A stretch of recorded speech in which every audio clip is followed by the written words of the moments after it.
Hello students, this is Shweta Roy. This video is for chapter 5 part 2 Civics, the Union Executive. In this video we are going to discuss about the Vice President, his qualification, election of Vice President, term, powers and functions. Then we have Prime Minister, the position of the Prime Minister, Council of Ministers, the working of the Council of Ministers, the civil service, and we also have a case study of debate between Nehru and Rajendra Prasad on the real powers of the President. So these are some of the important topics which we are going to cover in this video.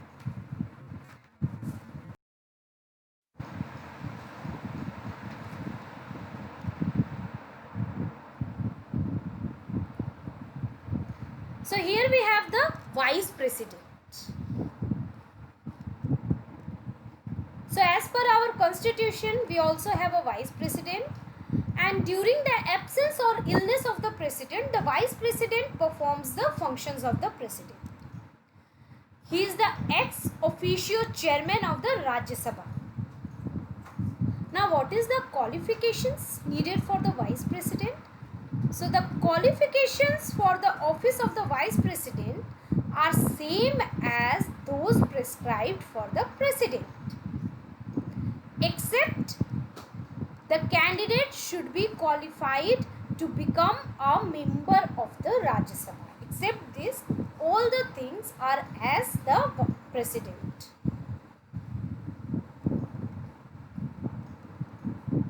Next we have election of Vice President. So the Vice President is elected by the members of an electoral college of the members of both the houses of parliament in accordance with the system of proportional representation by means of the single transferable vote by secret ballot.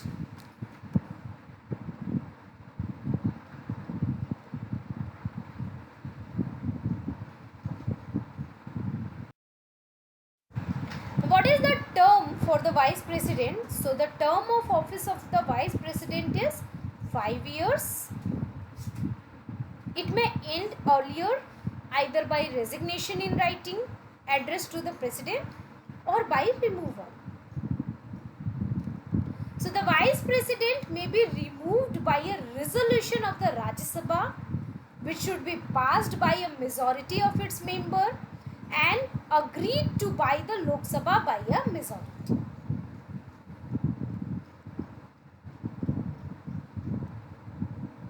Now what are the powers and functions of the Vice President?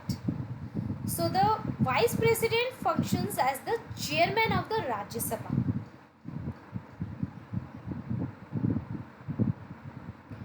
But if there is a vacancy in the office of President because of his resignation, removal or death, the Vice President acts as the President until a new President is elected.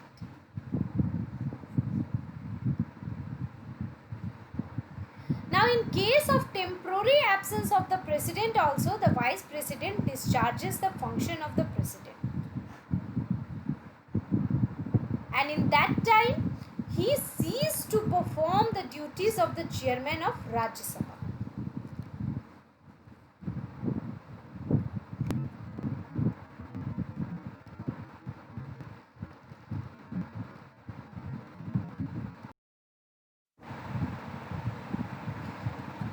Now we will discuss about Prime Minister. So Prime Minister of India is the leader of the Lok Sabha. Now the Prime Minister commands majority amongst the member of the Lok Sabha. The cabinet works under the guidance and leadership of the Prime Minister. He or she is the chief spokesperson of the central government. He is also to be considered to be the leader of the nation.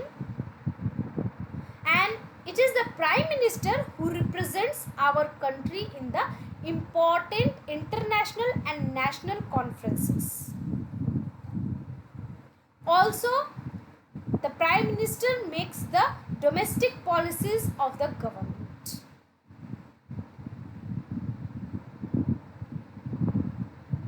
Now, the Prime Minister treats all ministers as his colleagues.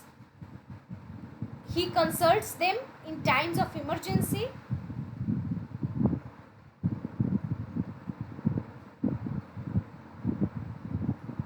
Now, it is at the advice of the Prime Minister that other ministers may be taken in or dismissed.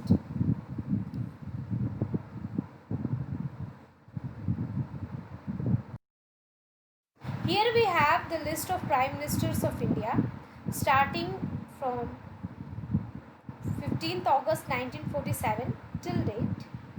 So our first Prime Minister was Jawaharlal Nehru. Then we have Guljari Lal Nanda. Then Lal Bahadur Shastri. Again Guljari Lal Nanda was elected as Prime Minister.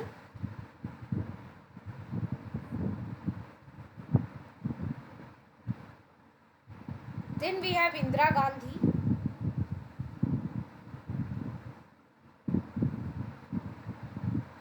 Then Morarji Desai.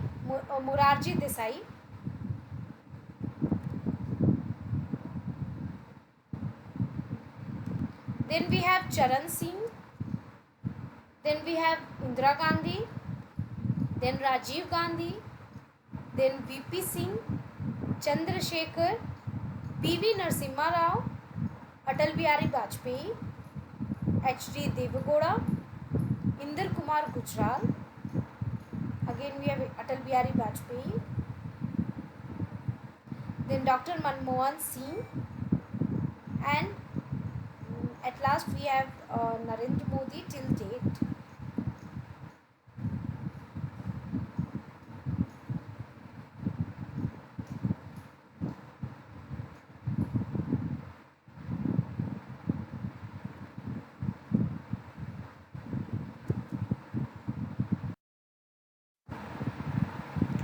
The position of the Prime Minister. So the Prime Minister of India is also the leader of Lok Sabha. Now the members of Lok Sabha are directly elected by the people, and the President has to agree to wishes of this house. The Prime Minister is considered to be the leader of the government, and it is the Prime Minister on whose advice other ministers are appointed or dismissed by the President.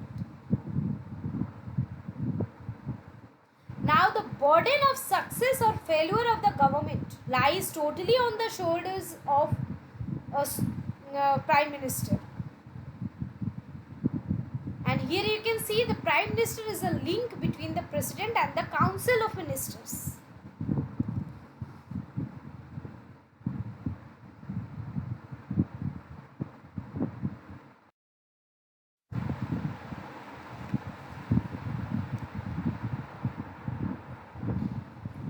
Now we will discuss about Council of Ministers.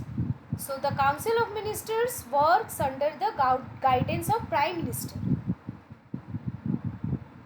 but the principle of collective responsibility is observed by it.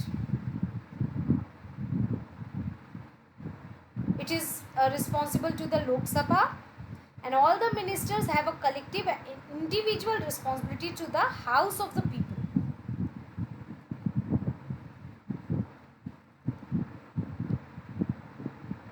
Now the Council of Ministers may consist of about 60 members.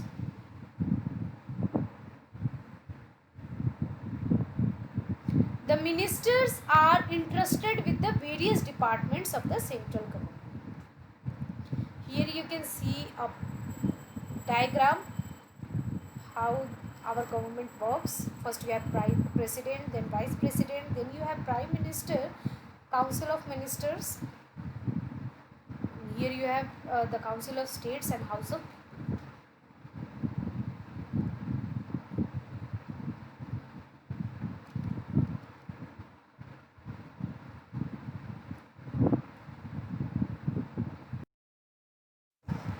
Now the working of the Council of Ministers. So they work in a close cooperation under the leadership of the Prime Minister, and it is like a teamwork.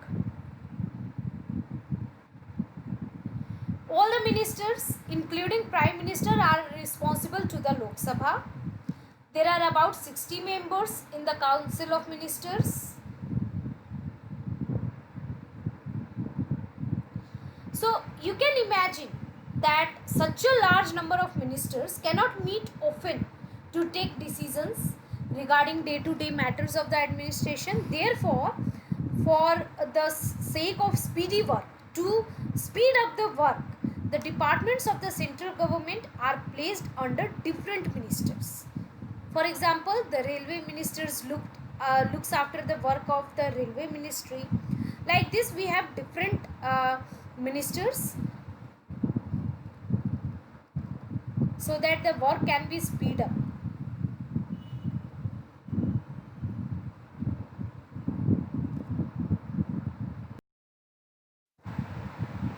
Now we have the civil service. Now we have seen that the cabinet decides the major issues and policies, but most of the executive part is left to the minister concerned. Now the minister in charge formulates policies and decides certain guidelines, and the rest work is left to the civil servants. Now this body of civil servants, their duty is to execute the law at the public level. They are not members of any political party. So they are expected to be impartial in the implementation of a policy or a law. So this is the work of civil service.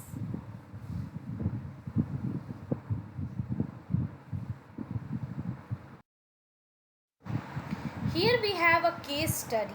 In this there is a debate between Nehru and Rajendra Prasad on the real powers of the president. As you know, the president exercises all the powers on the advice of the Prime Minister and the Council of Ministers.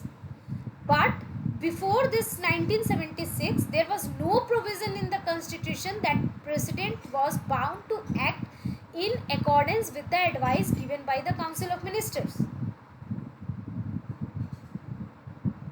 So what happened? Because of this, differences of opinion arose between Pandit Jawaharlal Nehru and Dr. Rajendra Prasad on the real powers of the president. So the Rajendra Prasad was the president and the Pandit Jawaharlal Nehru was Prime Minister. So during the debates in the Constituent Assembly, the Rajendra Prasad said, although there is no specific provision in the Constitution itself making it binding on the President to accept the advice of ministers, it is hoped that the convention under which in England the king always acted on the advice of his ministers would be established in this country also, and that the president would not act so as the result of this very healthy conviction will become a constitutional precedent in all matters. Now Pandit Jawaharlal Nehru, who was the chairman of Union Constitution Committee, said in the course of debates that power really resided in the ministry and in the legislature, not in the president. We did not give him any real power, but have made his position one of great authority and dignity. So it is believed that Dr. Prasad, as the President of the Indian Union, was unhappy with the functioning of the government. So on 28th November 1960, at the Indian Law Institute, he remarked, there is no provision in the constitution which is so many words lays down that the president shall be bounded to act in accordance with the advice of his council of ministers. Now the Prime Minister promptly sought the formal opinion of the Attorney General MC Stalwart, who clearly said that in parliamentary form of government, the office of the President was essentially that of a tutelar head, like that of the British monarch. Later, when the 42nd and 44th Amendment Acts were passed in 1976 and 78 respectively, all such controversies came to an end. Now they have the provisions that the advice given by the Council of Ministers is binding on the President of India.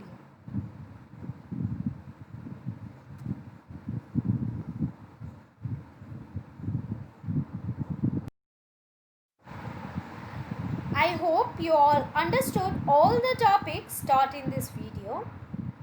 Thank you.